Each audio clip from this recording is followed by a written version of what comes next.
Yes. Mr. Boozer Pitt would like a quick word with you, Prime Minister. Yes, all right. Come in, Geoffrey. F.U.? All right? Perfectly, thank you. That was a rather louche performance you gave us in the house this afternoon. Yeah, well, I suppose it was a bit end of the pier. The chaps seemed to like it, though. Actually, I've had a bit of a shock since then. Rather an unpleasant phone call. Newspapers? Not yet. Look, Francis, I'm awfully sorry, but I got myself into a spot of bother. What is it this time, sex or money? A bit of both, I'm afraid. Let's have it then. Well, the chairman of my local party is going to divorce his wife for adultery, citing me. Really, if I may say so, that's rather small beer for you. You might find yourself with a slight reselection problem, of course. He says he's going to resign from the party and take his story to the tabloids. There are details. Nothing too dreadful. It's a bit embarrassing, though. Oh, uniforms and so on. Doctors and nurses, awfully harmless. But there are photographs. Geoffrey. Well, you know me. Anything else? Well, he says he's going to say that I tipped off his wife about some shares. Brindock's Chemicals. Ahead of the takeover? Well, yeah, obviously.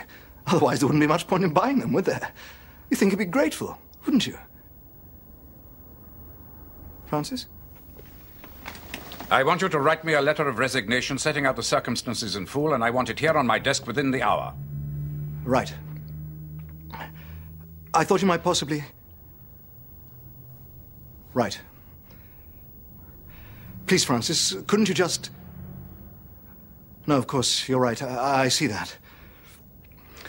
Please, Francis, I couldn't bear it. Out there in the cold. Sign the letter, but don't date it.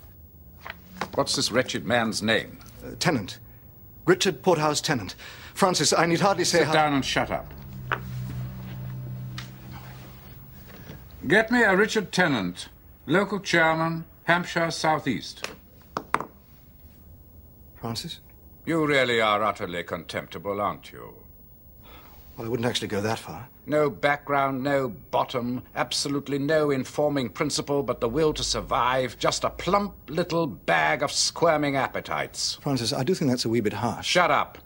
And you thought that you could endanger my government with impunity just because I've sometimes found your company amusing, just because I've sometimes smiled at your little jokes. I've been an utter fool. I am an utter fool. But you know, Francis, I've always been for you. You've been my guiding light, my hero, right from way back. Look into your heart, Francis. You know, I'd do anything for you.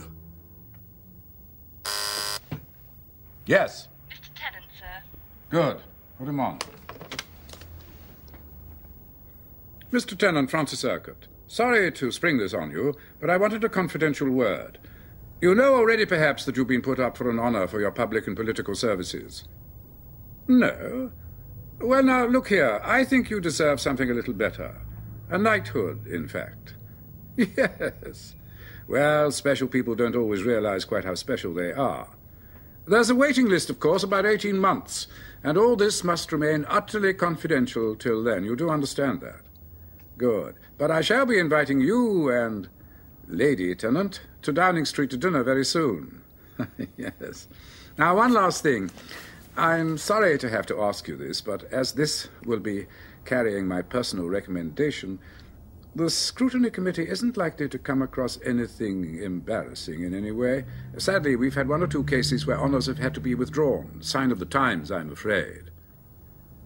Excellent. Goodbye, then, and my best regards to Lady Tennant. We'll be seeing you both very soon. Yes, bye-bye. Francis, what can I say? I still want that letter, Geoffrey. I decide who comes and goes from my cabinet and when. Not the tabloids, and certainly not some dreary little constituency chairman. All right, Geoffrey, off you go. Thank you, Francis. With all my heart. Yes. Oh, and Geoffrey, that was your knighthood I bought him off with.